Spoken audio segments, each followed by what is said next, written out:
আসসালামু আলাইকুম। বাংলার রাঁধুনি রান্নাঘরে সবাইকে স্বাগতম। আবার চলে এলাম আপনাদের মাঝে। অনেকেই জানতে চায় আমি শাক রান্না করলে কিভাবে একদম পারফেক্ট সবুজ থাকে, সেটি আজ আপনার সাথে শেয়ার করব।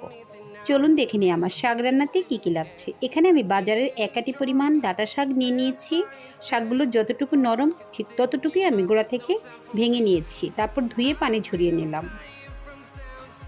শাক রান্না করতে আমার খুব বেশি কিছু লাগবে না। পেঁয়াজ, রসুন এবং কাঁচামরিচ হলেই রান্নাটা হয়ে যাবে। সাথে অ্যাড করে দিব লবণ।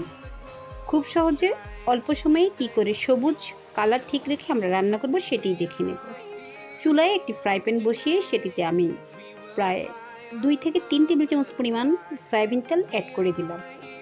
তারপর দিয়ে দিব একে একে পেঁয়াজ। এখানে প্রায় 1/4 কাপ পরিমাণ পেঁয়াজ আছে এবং 2 থেকে 3 টেবিল চামচ পরিমাণ রসুন কুচি আছে, 4-5টি কাঁচামরিচ 2 টুকরা করে আমি অ্যাড করে দিলাম।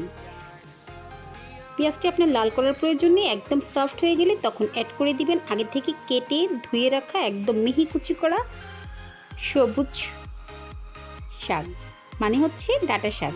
এই শাকটা আপনি সবুজ রাখতে চাইলে একবারে সবচেয়ে বড় টিপস হচ্ছে আপনি অবশ্যই চুলার আঁচটি বাড়িয়ে এই শাকটি রান্না করতে হবে। যে কারণে চুলার আঁচ বাড়ানো থাকলে শাকে যে পরিমাণ পানি থাকবে সেটা খুব তাড়াতাড়ি টেনে যাবে, আর আপনার শাকটিও সবুজ সবুজ থাকা অবস্থায় আপনি রান্না করে নিতে পারবেন। অ্যাড করে দিলাম স্বাদ অনুযায়ী লবণ। লবণটা অবশ্যই আপনি বুঝে দেবেন। এখানে চুলার আঁচ আপনি কমাবেন না এবং ঢেকে দেওয়ারও কোনো প্রয়োজন নেই, শাকটা সিদ্ধ হয়ে যাবে। অনবরত নেড়ে চেড়ে শাকটিকে পানি শুকিয়ে নিতে হবে। দেখুন মাশাআল্লাহ একদম সবুজই আছে এবং আমার শাকে কোনো রকম পানি নেই, পানিটা শুকিয়ে গিয়েছে। 3 থেকে 4 মিনিটই আপনার এই শাকটি হয়ে যাবে। চুলার আঁচ কমানো যাবে না শাক সবুজ রাখতে চাইলে। দেখুন একদম রেডি আমার আজকের ডাঁটা শাক।